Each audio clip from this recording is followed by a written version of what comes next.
What is a Bitcoin? What is Bitcoin? What backs a Bitcoin? You put some of your money, real money, online, and it turns into Bitcoin. Thanksgiving dinner, my grandmother asked me, what the heck is this Bitcoin stuff anyway, right? And I said to her, do you remember when Visa cards first came out? You were used to paying with cash or with a check, and then a Visa came out. It was this weird payment system that you didn't understand. And she said, yeah, I remember that. I said, well, Bitcoin is just the next evolution of another payment system. Bitcoin. By now, you've probably heard of it. The wild fluctuations in its price has gained the attention of the mainstream financial media. But Bitcoin is much more than just your average investment. Beneath all the hype and hysteria lies what could be the most important technology of our lifetimes. So what exactly is it? To fully appreciate the characteristics that make Bitcoin a potentially world-changing technology, we first need to understand what money is. Currency started developing 6,000 to 9,000 years ago, some sort of medium of exchange, and people used something of value. Societies around the world, though, started to select gold and silver as their primary currency about 3,000 years ago, and then about 680 BC, they became money when they were minted into coins of equal weights. Governments started creating representative currencies where you deposit your gold and silver, or they have gold and silver in the treasury and they come out with notes that are basically a claim check on the gold. So they're supposed to be as good as gold because you can always convert them into gold. The Bretton Woods system was created after the Second World War at the Bretton Woods Conference in New Hampshire. And rather than using gold as the means of exchange between countries, as was the case under the old gold standard, the dollar was going to be used. The dollar was chosen because back then it was as good as gold. Under this new system, the countries of the world would tie their currencies at a fixed rate to the US dollar. And because most of the world's gold was held in US vaults, the US dollar would be backed by gold at a fixed price of $35 per ounce. This created a system where the currencies of the world were effectively backed by gold through the US dollar. I have directed Secretary Connally to suspend temporarily the convertibility of the dollar into gold or other reserve assets. The Bretton Woods system lasted for about 25 years, but in August of 1971, President Richard Nixon called for an emergency press conference where he announced foreign countries would no longer be able to convert their US dollar holdings into gold. This surprise move would come to be known as the Nixon shock. With this one announcement, President Nixon effectively created our current monetary system, a system where no currency is backed by gold or anything of value. This is what is known as a fiat currency. Fiat currency is currency that's backed by nothing except government promises. The word fiat is a Latin word, and it basically means currency that's circulating by force. If people have confidence in that currency, and if there's enough government force, that will enable the currency to circulate for a period of time until people lose confidence in the currency. Money is a medium of exchange, and the way it has evolved is that it's always something of intrinsic value until the modern age, when the politicians say, well, we don't need anything of intrinsic value anymore. All we need is political decree. We can say this is money, this piece of paper is money. Now money has a new characteristic. But underneath it all, there's this same concept in place that nobody ever seems to challenge, and that is that governments have a right to declare something of no value to be money, and you must accept it. That's really the problem, and it's still the problem today. Without anything tangible backing the currencies we use today, governments around the world have been able to issue unlimited amounts of new currency without restraint. And with the advent of the digital age, currencies around the world are now digits in a global banking database. So what is Bitcoin? Well, simply put, it's a digital currency, much like the electronic currency we use today. But it's also the payment network which facilitates the transfer of this new digital currency from one person to another. Bitcoin's a new internet protocol that enables the transmission of value over a communications channel. You can think of it like being able to send a gold coin as easily as you send an email. You can send any amount of money to anyone in the world any time, can't be seized, can't be confiscated, can't be frozen. Very useful technology. So Bitcoin is a digital currency, and it is a payment system. So it's a payment system in the same way that bank networks are, or PayPal. Those are all payment systems. But it's also a currency. So PayPal and banks use the dollar as their currency. The Bitcoin payment system uses Bitcoins as its currency. So they both have the same name. What is your opinion of disruptive digital currencies such as Bitcoin? If you're looking for the idea that a currency doesn't really have to be something physical, it can be something that's virtual, that's the system we already have. You know, and if you want it to be, I want a way to make payments electronically, that's, credit cards. I mean, so exactly what it is that this thing is supposed to be doing that we don't already mostly do. Bitcoin is different from other fiat currencies in a couple ways, but not the way people think. So most people think it's different because it is a digital currency, but fiat currencies are also digital, right? So the dollar is a digital currency, the euro is a digital currency. They're all just ones and zeros in the banks of the world. So it's not that Bitcoin is digital that makes it unique. It's unique in that it cannot be created out of thin air. So dollars, euros, yen, these can all be created out of thin air by people who have permission to do so, which is generally a central bank. Bitcoin has no ability to create it out of thin air. So it is a scarce digital asset. Unlike the banking system we currently use, where bureaucrats meet behind closed doors and determine and regulate the supply of new currency, mathematics and cryptography are used to regulate the creation of new bitcoins.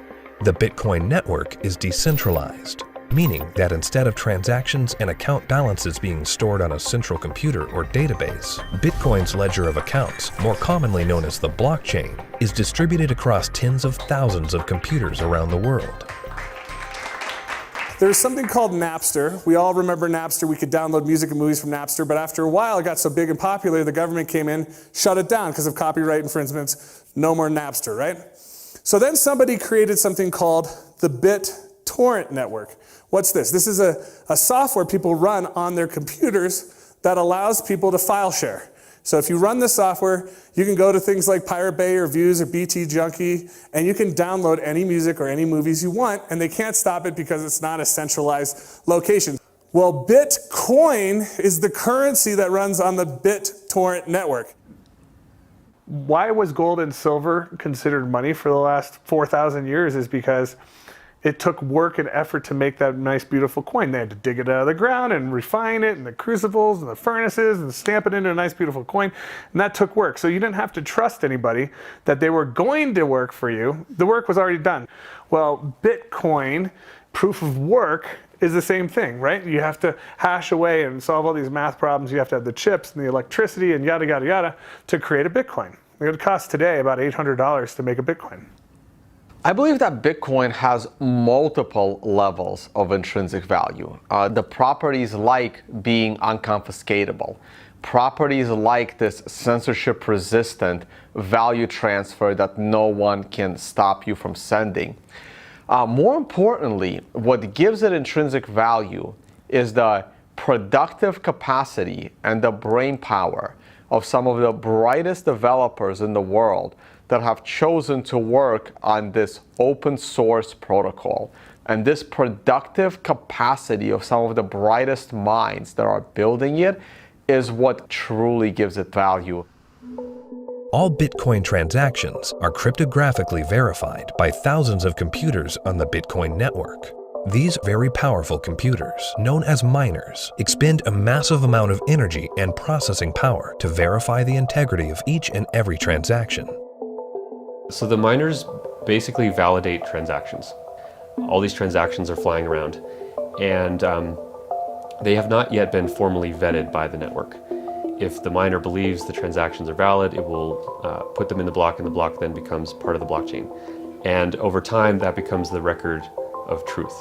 And so what that means is that if you receive Bitcoin and a few blocks happen after you receive it, no one can ever take that money away from you because the blocks have been stuck into the blockchain, they can't be reversed, and you know that the money is truly yours.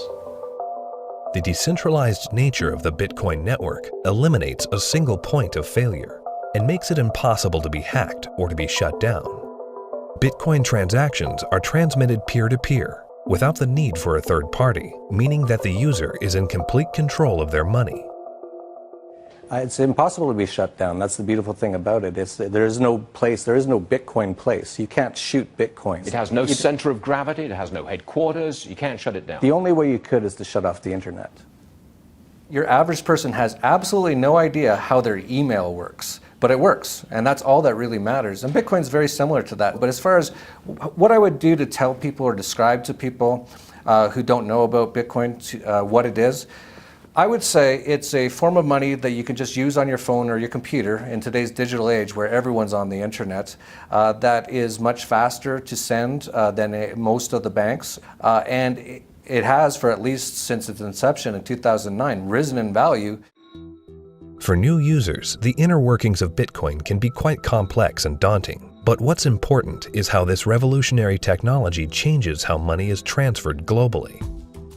Right now, every single payment that you make to another person goes through an intermediary. Either PayPal or bank or Visa or MasterCard. And more importantly, the governmental jurisdiction decides if you're allowed to make that payment. That payment could be stopped halfway through, and then you have to try and get your money back. With Bitcoin, no one can stop it. The moment you decide to send another person digital value, you can just send it. And there is nobody in your way. There is no one that has to give you permission to pay another person money, and all they need is an internet connection. This has the potential to displace the need for banks as a trust institution. If you and I exchange currency or have commerce using Bitcoin and it goes on the ledger, on the blockchain, we don't need a bank to confirm that that is a valid transaction. One of the differences between Bitcoin and the banking system is it doesn't require a third party to perform. When you make a deposit into a checking account or a savings account, you are actually loaning the bank your currency. They now have title to it, and they have a liability on their books to pay you back one day, but they get to do anything they want with it. And you have this intermediary, this third party, counterparty that has to perform for you to be able to get your currency back. Cryptocurrencies invert the power structure. It isn't a few people at the top controlling a whole bunch of people at the bottom. The power goes to the individual. In the same way that the internet flattened access to information and allowed anyone in the world with an internet connection to learn basically anything they wanted to know and to communicate with anyone else on Earth, Bitcoin does that with money. So now anyone on the planet, no matter their age or the arbitrary geographic location in which they were born, or the arbitrary rules of the people that govern over them, that person can now engage economically with anyone else in the world directly. And that's profoundly powerful. You do not need a bank account to interact with Bitcoin. You do not need a bank account now to receive an honest payment from someone else in the world and know that the money is legitimate and good and can't be rescinded. So money now can't be censored. Any two people can send it between each other through Bitcoin. Cryptocurrency Bitcoin has once again defied naysayers by spiking above $18,000 at one point today. Bitcoin hits a new high. We had this incredible run up in the fall going into the holidays, and then we've seen a pretty big pullback. This is a 30% loss in the week and a 50% loss in the year. The past year has seen the price of Bitcoin rise and fall in dramatic fashion, getting the attention of Wall Street and the investment community. Bitcoin is now seen by the public as a speculative asset class that can be traded, but the core fundamentals of this important technology cannot be overlooked. The use of Bitcoin is particularly vital in the developing world, where billions of people are without basic banking services. People who see the price all the time, especially in advanced societies, they focus more on the price, and they think that Bitcoin is an investment solely, and that it goes up and down like a stock based on news and expectations. But the fact is, probably there's more people in these kind of third economies. They don't own a lot, but they own it, and they own it because they need it. Not because they expect to get rich or hope to get rich, because they need to protect themselves against both destroyed fiat currencies and against capital controls. So when people think of it as an investment, they have to realize that the reason that Bitcoin's so exciting is because it's a future money for the world, not because it's something that could become a great investment. It just so happens to be that both can be accomplished at the same time. One of the great powers of whether it's Bitcoin or any other cryptocurrencies, if we can figure out how to scale the technology, we can solve a lot of problems in the financial system. We can transact with each other globally at very low cost and very efficiently. And there's tremendous market power in that. Has nothing to do with anyone in the financial system. People want to be able to communicate and transact with each other simply and quickly, and the hunger to do that is enormous.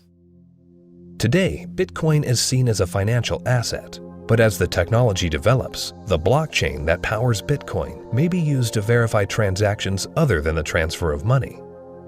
Each Bitcoin is divisible into 100 millionth of a Bitcoin, called a Satoshi. These tiny fractions of a Bitcoin can be programmed to represent assets other than money.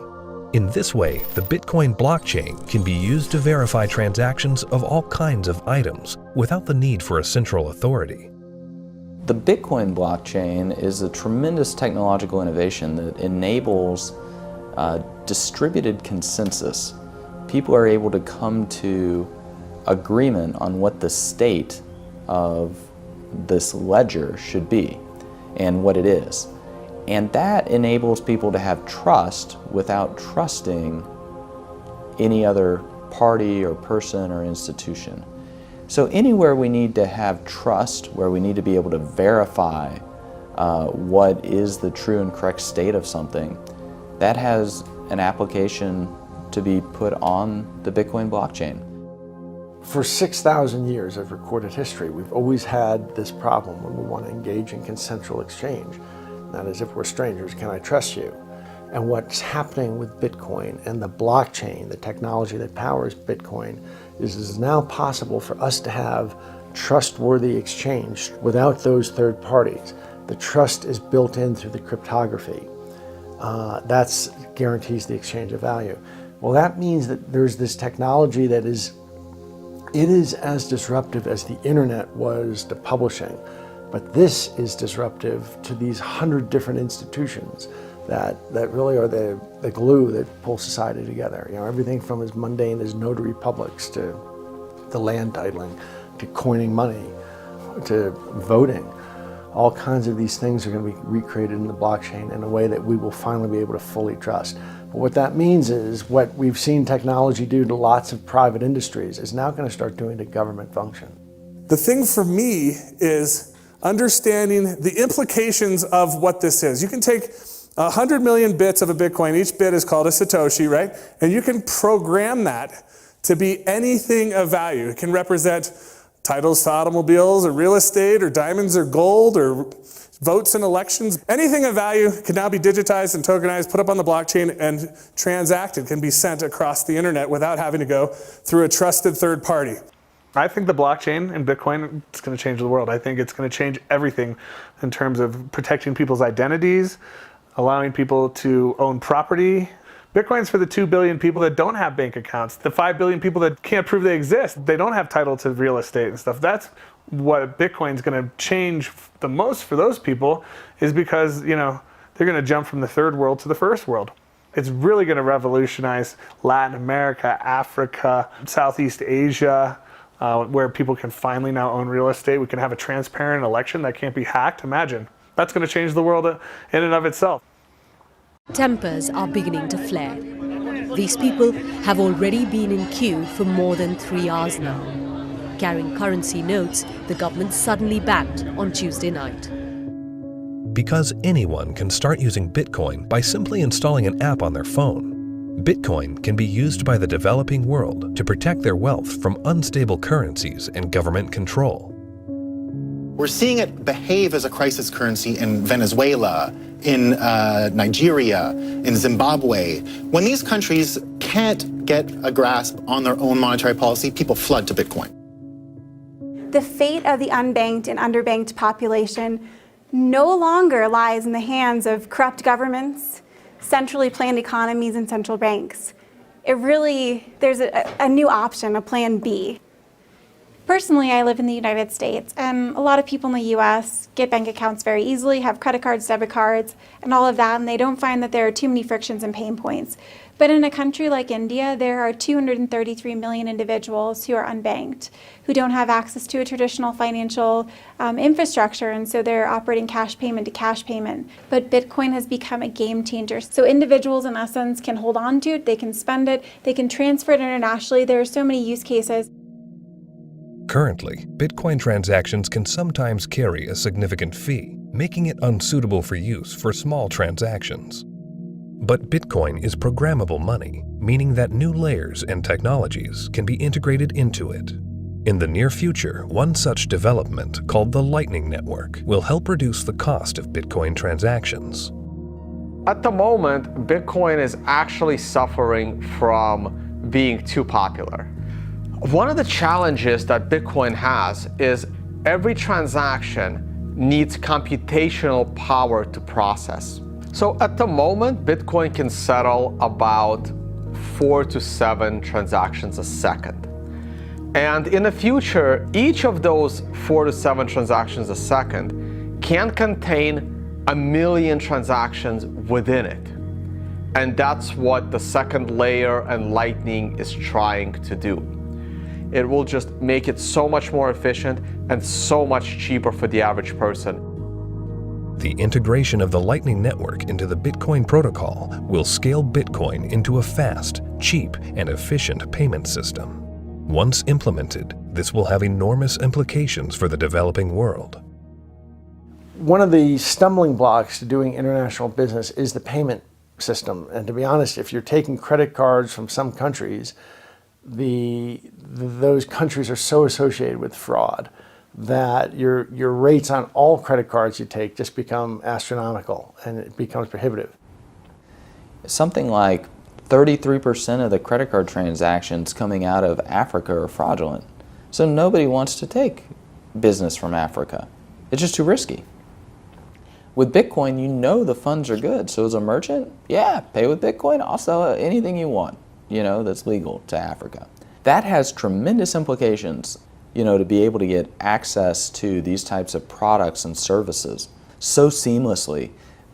And then they're able to start having property rights. And property rights is really what's going to help lift them up out of poverty. Closer to home, in today's digital world, governments have started to phase out cash, replacing it with digital currency. In this environment where concerns over personal privacy are very real, Bitcoin provides monetary sovereignty outside the control of government policy.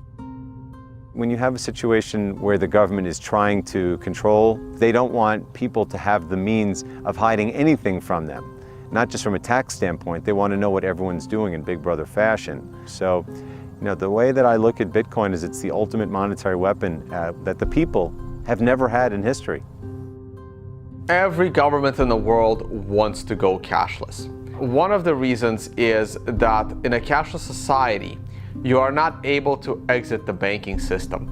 When people panic, they run to the ATM machines, they run to the bank and they withdraw money. The other thing is the governments are starting to run out of money, and governments don't build anything. They just use other people's money. So they are treating everyone as a tax evader. I believe the main reason why Bitcoin is so popular and important is not because of its finite supply and being gold. It's because of anti-money laundering laws preventing people from doing what they want with their money. One of the main functions of government is to create currency. And Bitcoin is successful only because of its potential for circumvention, lack of oversight. So it seems to me it ought to be outlawed.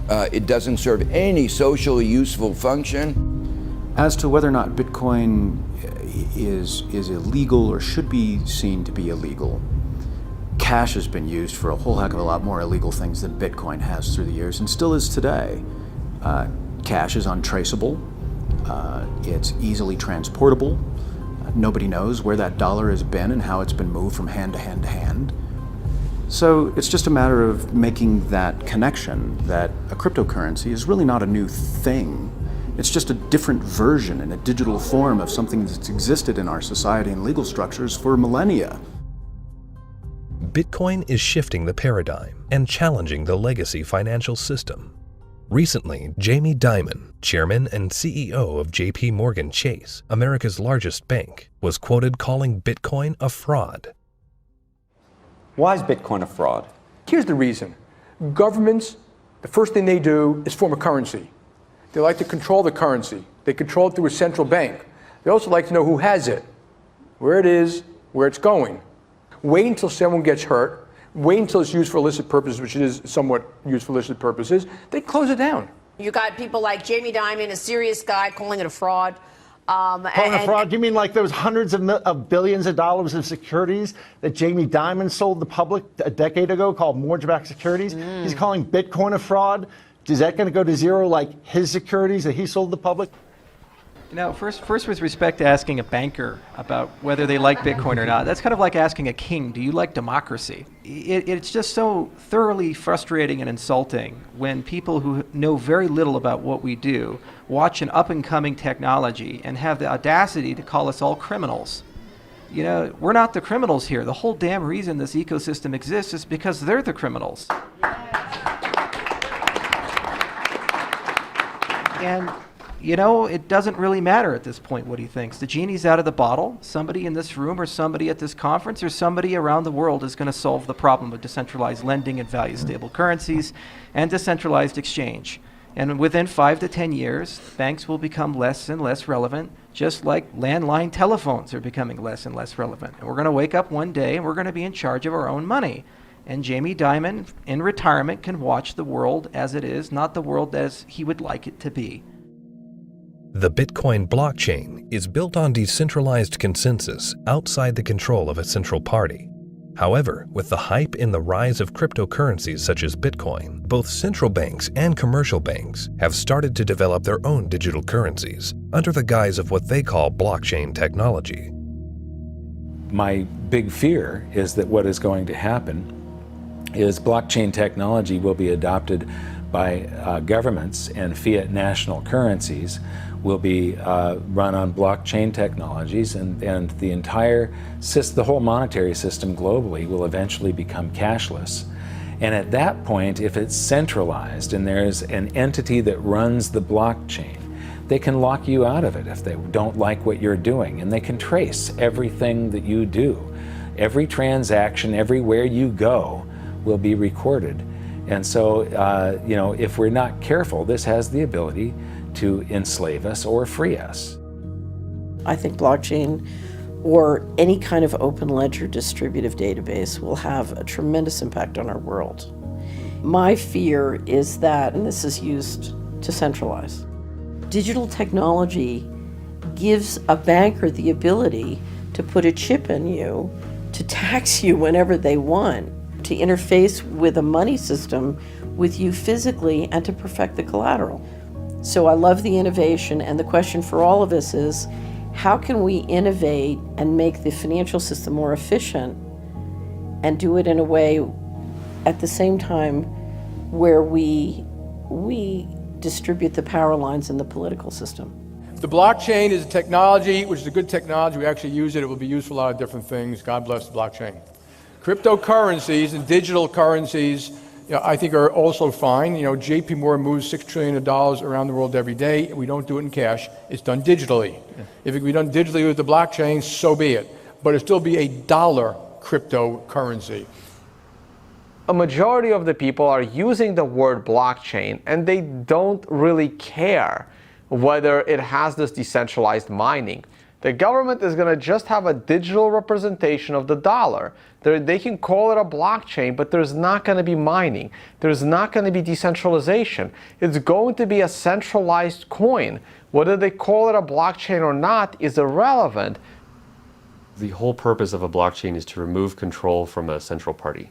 If you're a central bank and you make a blockchain for dollars, and then you have dollar coin, if you still have full control over the dollar coin, you can create how much of it you want, you can control where it goes. There was no point in having a blockchain at all. You might as well just have a centralized database like a banking system. To really use blockchains in any meaningful way, it means that there is no person in charge. And so a central bank, by definition, is the one who is supposed to be in charge of money. And thus they would never create a blockchain or a cryptocurrency that they couldn't control. So that's why they will likely be made redundant, because the market can choose what kind of money it uses. And it now has a choice between a digital currency that can be controlled by central parties and inflated without limit, or a digital currency that cannot be controlled by any central party and that has a fixed amount and can't be debased. Over time, that's going to be a very obvious choice. Bitcoin and the blockchain behind it are incredibly powerful technologies. As the future unfolds, these technologies could be used to restructure the financial system into one of fairness and equality for all, a system outside the control of the banking elite. We have millions of people now taking an interest in what is money, the question of what is money, what should it be? And they're learning, especially a lot of young people. Precious metals were once money. Then came the era of paper money. Could we now be entering a golden age of decentralized digital money? Only time will tell. Bitcoin is first and foremost about changing how the financial system of the planet operates. However, Bitcoin is also a financial asset itself, and it goes through these bubbles, and people have made many millions of dollars when they buy it low, and then it goes up in value. But that's not really what matters at all. What matters is that it's actually going to change the entire ecosystem of the planet, how all humans interact with each other, and that's a very exciting thing to be part of.